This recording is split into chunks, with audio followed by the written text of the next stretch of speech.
Assalamualaikum Bu Dian, bagaimana kabarnya hari ini? Waalaikumsalam warahmatullahi wabarakatuh. Alhamdulillah kabar saya baik Ibu. Bagaimana kabar Bu Vita? Alhamdulillah kabar baik juga Bu Dian. Itu kemarin Bu Dian telepon mengajak bertemu hari ini. Ada perlu apa ya Bu Dian? Iya Bun, ini saya masih ada sesuatu yang harus saya sampaikan dengan Bu Vita. Saya masih bingung, kalau bingung itu kenapa wajah yang muncul itu Bu Vita. Jadi saya ingin menemukan solusi dari permasalahan saya Bun, makanya saya telepon panjenengan. Gitu. Oh gitu, oke Bu. Baik Bu Dian, jadi merasa ada kesulitan ya hari ini Bu Dian. Kira-kira kesulitan apa ya yang dialami Bu Dian ya? Ini Bu, kesulitan seperti yang kita tahu Bu, di kurikulum Merdeka kan ada pembelajaran berdiferensiasi, dan itu kan merupakan pengetahuan baru buat kami. Jadi kami menemukan kesulitan dalam rangka mengaplikasikannya ke pembelajaran di kelas. Iya. Oh, baik. Jadi Bu Dian merasa ada kesulitan untuk menerapkan pembelajaran berdiferensiasi, begitu ya? Iya. Jadi apa yang ingin Bu Dian capai ya dalam pembicaraan kita hari ini, Bu? Oke, jadi karena saya mengalami kesulitan, kemudian saya menghubungi Bu Vita, harapannya adalah saya bisa menemukan solusi dari kebingungan-kebingungan yang saya alami dan teman-teman alami. Saya berkeinginan untuk mencari cara supaya kebingungan ini bisa menemukan jalan tengahnya, menemukan jalan terang, sehingga kami tidak bingung lagi dan bisa menerapkan pembelajaran berdiferensiasi di kelas kami dengan baik. Jadi capaiannya itu Bun, ingin menemukan solusi dan cara mengatasi masalahnya. Oke. Saya paham. Bu Dian, terima kasih hari ini sudah berbagi.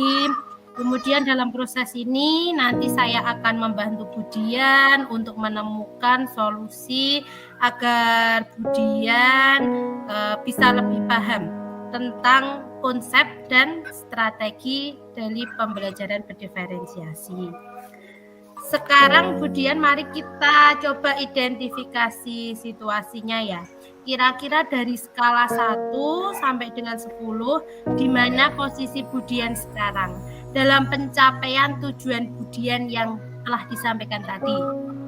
Iya, saya kira dari 1 sampai 10 itu saya masih ada di nomor 3 Bun, karena rekan-rekan guru masih banyak mengalami kesulitan, terutama dalam itu tadi konsep dan strategi pembelajaran berdiferensiasi. Yang utamanya lagi itu masalah modul ajarnya dan asesmennya. Jadi menurut saya masih 3, oleh karena itu cukup membuat kami bingung bagaimana caranya biar biar kesulitan ini tuh bisa segera tercapai solusinya. Jadi masih angka 3 Bun. Oh, oke. Kalau begitu Bu Dian, kemudian Bu Dian ini ingin meningkatkan menjadi angka berapa ya? Ingin meningkatkan di angka 8 mungkin Bun. Paling tidak kami sudah mampu mempraktekkan pembelajaran kurikulum Merdeka di kelas dengan baik, kemudian kami sudah mampu membuat modulnya, sudah mampu membuat asesmennya. Saya kira nanti lama-kelamaan juga akan mencapai angka 10, tapi untuk targetnya pertama adalah angka 8 ngoten Bu. Oke. Baik Bu Dian. Kemudian adakah peluang atau kemungkinan yang dapat Bu Dian lihat? Peluang atau kemungkinan yang bisa saya lihat adalah kami sudah cukup memahami kurikulum Merdeka. Saya sudah memahami kurikulum Merdeka, kemudian saya juga sudah mencoba mengimplementasikan ke dalam pembelajaran. Kemudian terkadang juga saya itu Bun, merekam pembelajaran yang ada di kelas untuk diupload di media sosial. Oke, bagus. Kemudian bagaimana dengan hambatan atau kendala yang mungkin muncul yang Bu Dian alami ini, yang akan alami ini? Oke, hambatannya adalah itu tadi, kami masih kesulitan dalam pembuatan perangkatnya, modul ajar dan asesmennya. Kita tahu Bun, kalau modul ajar itu modal kita untuk mengajar di kelas. Jadi ketika modalnya saja kita kurang memahami, kami kurang memahami modalnya, cara membuat modulnya bagaimana, itu pasti akan berdampak ke pelaksanaan pembelajaran berdiferensiasi di kelas. Kalau pembelajarannya juga kurang optimal, otomatis asesmennya juga kurang optimal. Kurang optimalnya gimana? Karena satu, formatnya sendiri kami masih bingung, format asesmennya. Kemudian yang kedua, karena tadi modulnya kami belum bisa membuatnya, kemudian pembelajarannya juga kurang optimal, akhirnya juga perolehan asesmennya juga jadi kurang optimal. Hambatannya di situ Bun. Oke, begitu Bu Dian. Kemudian bagaimana menurut Bu Dian, apa solusi yang bisa diterapkan ya dari masalah Bu Dian itu tadi? Oke, solusinya kami akan sepertinya, karena kami kan beberapa kali berbagi praktek baik tuh di komunitas belajar di komunitas belajar sekolah kami. Nah, kami bisa memanfaatkan itu tuh, memanfaatkan komunitas belajar di sekolah untuk berbagi praktek baik. Bisa juga ditambah dengan penyelenggaraan IHT, in-house training, yang kami adakan secara intern ya, supaya lebih fokus dan lebih mengena. Kami juga nanti bisa praktek langsung. Jadi saya berencana ingin melaksanakan IHT di sekolah supaya kami lebih paham tentang pembelajaran berdiferensiasi. Itu Bu. Baik, itu merupakan suatu langkah yang positif ya Bu Dian. Bagaimana Bu Dian merencanakan untuk mencapai tujuan ini? Oke, merencanakannya tadi ya Bun, membuat IHT itu tadi, kemudian kombelnya lebih diaktifkan kembali, kemudian membuat pelaksanaan IHT ya mungkin beberapa bulan ya Bun, beberapa bulan setelah itu semoga sudah tersolusikan. Oh begitu. Oke, jadi tadi Bu Dian ingin mengadakan IHT, kemudian ingin mengaktifkan kombel kembali, yang pastinya tentang pembelajaran berdiferensiasi ini ya Bu ya. Tadi. Apakah ada prioritas tertentu Bu dalam rencana ini? Prioritasnya adalah kami tidak menganut prioritas yang muluk-muluk gitu. Prioritas yang utama adalah kami memahami, kemudian kami mampu menerapkan dengan optimal apa yang sudah kami dapat. Itu Bu. Oh iya Bu. Itu langkah yang bagus ya Bu. Kemudian ini Bu Dian, bagaimana ya dengan jangka waktunya? Jangka waktunya, karena ini sifatnya mendesak gitu. Karena sifatnya mendesak, karena sangat berpengaruh dengan kegiatan pembelajaran. Jadi harapannya beberapa bulan setelah IHT, maksimal yang paling lama itu 3 bulan supaya tidak banyak menyita waktu pembelajaran, itu kami bisa menerapkan pembelajaran berdiferensiasi di kelas dengan baik. Oke, bagus Bu Dian. Kemudian bagaimana Bu Dian akan mengukur keberhasilan dari rencana ini? Oke, cara mengukurnya, jadi setelah IHT dilaksanakan atau diselenggarakan secara bersama-sama intern satu sekolah, gitu. Nanti cara mengukurnya adalah dengan ini Bu, pemantauan kepada rekan-rekan guru sejauh mana mereka sudah mampu membuat modul ajar, kemudian sudah mampu membuat asesmennya, juga sudah mampu melaksanakan pembelajaran berdiferensiasi di kelas. Nah, ya melalui kombel itu tadi, jadi tolak ukurnya itu kita nanti akan kumpul setiap 1 minggu sekali mungkin untuk mengadakan pengecekan bagaimana nih teman-teman setelah IHT sudah sampai mana perkembangan teman-teman, bagaimana modul ajarnya, kemudian bagaimana perkembangan pembelajaran di kelas, bagaimana tentang asesmennya. Jadi setiap minggu insya Allah akan kita pantau bersama melalui kombel itu tadi. Jadi kombel itu memang fungsinya sangat banyak sekali ya Bun. Jadi untuk sarana evaluasi juga untuk mengetahui perkembangannya sejauh mana. Niku. Oke, terdengar bagus tadi Bu Dian. Kemudian bagaimana komitmen Bu Dian terhadap rencana aksi ini ya? Komitmennya adalah fokus ya Bu. Komitmennya adalah fokus pada apa yang sudah direncanakan. Saya berusaha untuk membuat list. Saya berusaha untuk membuat list dan kebutuhan ini tuh sudah yang list paling awal dan itu merupakan prioritas.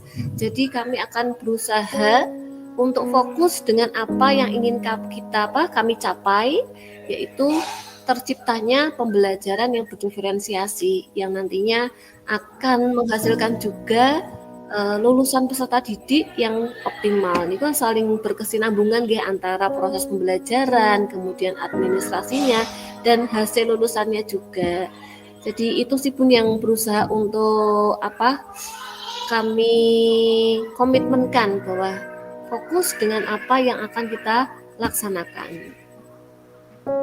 Bagus Bu Dian. Siapa yang bisa membantu Bu Dian dalam menjaga komitmen ini? Kira-kira siapa ya bisa membantu ini menjaga komitmen Bu Dian ini? Yang menjaga komitmen adalah pertama mungkin kepala sekolah. Kepala sekolah saya akan banyak bertanya jawab dengan beliau. Kemudian beliau juga bisa membantu saya dalam mengingatkan kembali komitmen-komitmen yang kami buat. Selain kepala sekolah juga kita bisa melibatkan teman sejawat. Jadi supaya komitmennya itu makin kuat, jadi kami saling mengingatkan. Jadi tidak hanya kepala sekolah, tapi juga rekan sejawat yang sama-sama ngingetin kalau misalkan kok kita sudah mulai deleor lagi, nanti teman-teman dan ayo fokus lagi, tujuan kita tadi apa gitu. Jadi untuk menjaga komitmen itu perlu dukungan dari banyak pihak, dari seluruh warga sekolah. Oke, bagaimana dengan tindak lanjut setelah sesi coaching ini Bu Dian? Tindak lanjutnya setelah coaching ini, yang pertama saya merasa senang dulu Bun, merasa lega ketika ketemu Bu Vita itu kebingungan saya sudah terurai, ini sudah sedikit terurai dan menghasilkan ada jalan yang terang di depan. Jadi tindak lanjutnya adalah akan segera gercep gitu Bun, akan segera gercep melaksanakan apa yang sudah direncanakan bersama teman-teman semuanya. Begitu. Oke, itu hebat sekali ya Bu Dian. Saya percaya ini Bu Dian bisa melaksanakan rencana ini. Jika ada perkembangan atau butuh bantuan, jangan ragu ya Bu untuk berbicara dengan saya lagi, Bu Dian. Oke, siap Bu Vita. Terima kasih sekali sudah membantu saya mengurai kebingungan-kebingungan yang tadinya sak gunung, kayak benang ruwet. Kemudian saya langsung ingat Bu Vita. Saya langsung telepon Bu Vita untuk membantu saya, dan alhamdulillah benang ruwet ini sudah mulai terurai, dan minta doanya semoga apa yang sudah direncanakan bisa berjalan dengan baik sehingga menghasilkan hasil yang optimal yang diharapkan tadi, angka 8 tadi. Oke, Bu Dian. Sudah baik sekali. Selanjutnya yang ingin saya tanyakan, apa ini yang Bu Dian rasakan pada saat di coaching ini? Ya, di coaching sama Bu Vita, ya. Coaching ini adalah tempat yang bukan tempat, istilahnya bisa menumbuhkan rasa nyaman ya Bun, karena dari sini saya merasa didampingi, kemudian merasa dihadirkan sisi positifnya, jadi saya mampu berpikir dengan jernih, mencari solusi atas masalah saya. Yang pertama adalah nyaman, saya bisa mengungkapkan apa yang saya rasakan dengan Bu Vita dengan baik, kemudian senang karena saya sudah merasa difasilitasi untuk menyampaikan apa yang saya rasakan. Kemudian yang terakhir adalah lega karena sudah mendapatkan solusi dari apa yang menjadi kebingungan saya selama ini. Baik, tetap semangat dan berusaha ya Bu Dian. Oke, Ibu, siap. Oke, sekian ini. Sampai jumpa Bu Dian. Wassalamualaikum warahmatullahi wabarakatuh. Waalaikumsalam warahmatullahi wabarakatuh. Terima kasih Bu Vita. Ya, sama-sama Bu Dian. Bismillahirrahmanirrahim. Assalamualaikum warahmatullahi wabarakatuh. Bu Vita, apa kabar hari ini Bu Vita? Waalaikumsalam warahmatullahi wabarakatuh. Kabar baik Bu Dian. Bagaimana juga Bu Dian kabarnya hari ini? Alhamdulillah, mendengar dengan baik, saya lebih baik lagi. Alhamdulillah. Bu Vita, sepertinya tadi malam, bukan sepertinya ya, tadi malam kita udah telepon-teleponan ya. Ini kita sudah bertatap maya. Ada apa Bu Vita? Ada yang bisa kami bantu? Iya Bu Dian, saya tuh kemarin tadi malam itu perasaannya aduh ini itu bagaimana ya kok ada masalah seperti itu. Kemudian saya tiba-tiba teringat seperti sama Bu Dian, karena Bu Dian itu selalu memberikan penerangan seperti itu Bu. Jadi di sini tuh saya ingin sharing ya Bu, ingin berbagi nih masalah saya, daripada nanti saya pendam sendiri, makanya saya ingin berbagi. Ini tentang murid saya Bu yang tidak mau mengerjakan tugas, padahal itu kan di Guru Merdeka kan tidak ada batasan nilai nih Bu, sehingga saya itu bingung mau memberikan nilai berapa seperti itu. Jadi murid saya itu kalau disuruh mengerjakan tugas itu waduh susahnya minta ampun Bu, seperti itu. Oke. Jadi Bu Vita sedang mengalami kebingungan karena tidak ada batas minimal siswa, padahal siswanya tidak mengerjakan. Begitu Bu? Oke. Mungkin Ibu bisa mendeskripsikan skala dari kebingungan Bu Vita itu tentang tidak ada standar minimal pemberian nilai padahal anaknya tidak mengerjakan tugas. Kalau di skala itu pun dari 1 sampai 10, kira-kira Bu Vita ada di skala nomor berapa? Menurut saya berada di skala di angka 5 Bu, karena anak-anak didik saya itu masih belum mau mengerjakan tugas. Meskipun saya itu sudah menerapkan metode pembelajaran yang menarik, menurut saya metode pembelajaran yang bermacam-macam, serta sudah menggunakan media pembelajaran yang banyak, media pembelajaran yang menarik. Harapannya mereka itu bisa tertarik, bisa mengerjakan tugas seperti itu. Jadi itu semua metode pembelajaran, media pembelajaran itu sudah saya terapkan, tetapi mereka itu masih belum mau mengerjakan. Jadi banyak murid yang tidak mau mengerjakan, Bu. Hanya sedikit saja yang mau mengerjakan. Oke. Jadi tadi skalanya 5 nggih, Bun. Oke, ini kan Bu Vita bertemu dengan saya, kemudian kita akan sama-sama nggih Bu nggih berbincang tentang kebingungan Bu Vita ini. Dari tadi skala 5, harapannya Bu Vita ingin menaikkan ke angka berapa nih, Bun? Tidak usah muluk-muluk nggih Bu, saya ingin menaikkan ke angka 8 saja Bu.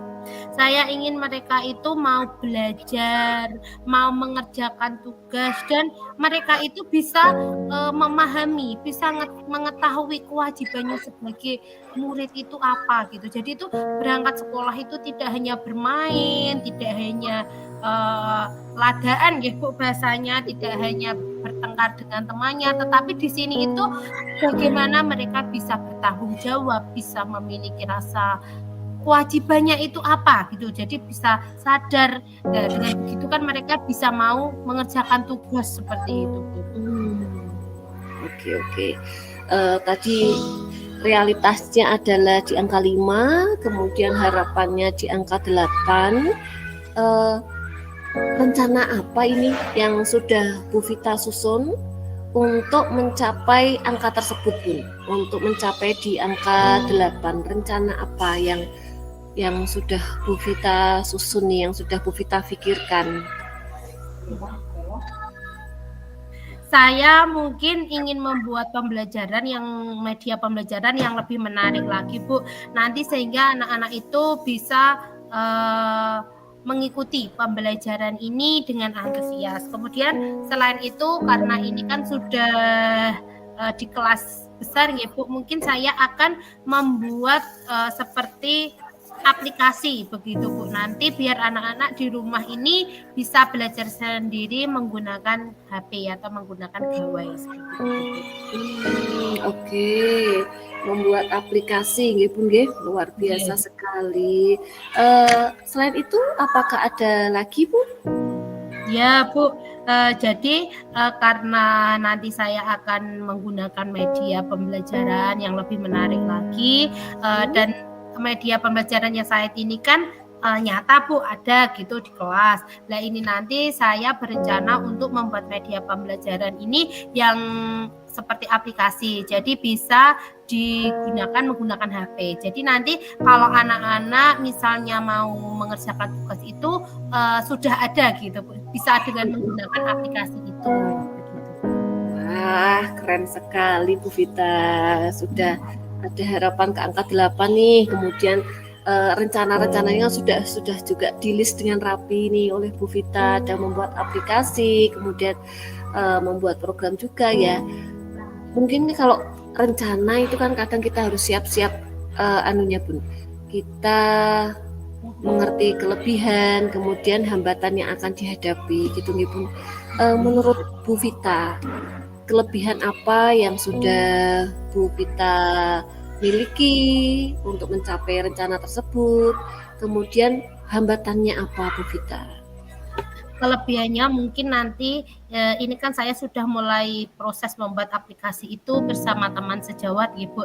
Jadi nanti itu diharapkan aplikasi itu bisa diterapkan untuk anak digunakan di sekolah. Lah hambatannya itu dalam pembuatannya itu Bu, kadang itu waktunya gitu Bu yang kurang seperti itu, karena kan ini juga baru banyak sekali agenda di sekolahan, seperti ini kan mau diadakan MAPSI gitu Bu untuk jenjang SD. Jadi di sini tuh guru-guru itu sibuk Bu untuk melatih anak didiknya untuk yang akan mengikuti lomba MAPSI. Oke. Jadi sudah ada kelebihan, kemudian ada hambatan juga yang sudah Bu Vita sampaikan gitu ya.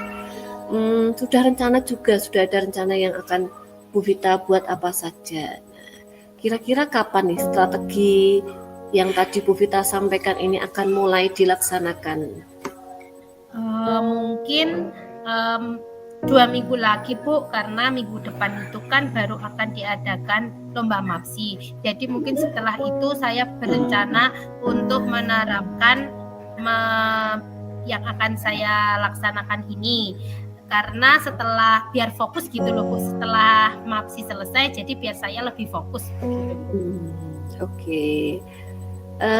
Berikutnya Bu Vita, apa komitmen komitmen Ibu terhadap strategi yang tadi sudah Ibu buat? Bagaimana komitmennya? Komitmennya saya akan membuat media pembelajaran yang lebih menarik di kelas, dan saya juga akan membuat aplikasi yang bisa selalu dimainkan anak untuk pembelajaran anak di rumah, saat di rumah seperti itu. Bagus sekali Bu Vita. Pastinya rencana besar Ibu itu tidak bisa dilaksanakan sendirian, Ibu butuh backingan, backingan yang kuat. Siapa nanti yang akan membantu Ibu dalam menjaga komitmen tersebut?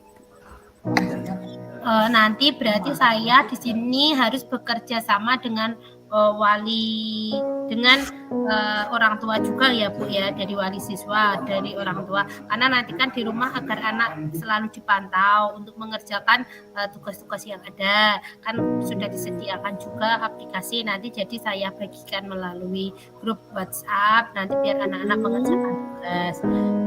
Kemudian nanti saya juga akan berkolaborasi dengan guru-guru rekan sejawat di sini, biar nanti mereka itu bisa saling melengkapi, bisa berkolaborasi dengan saya.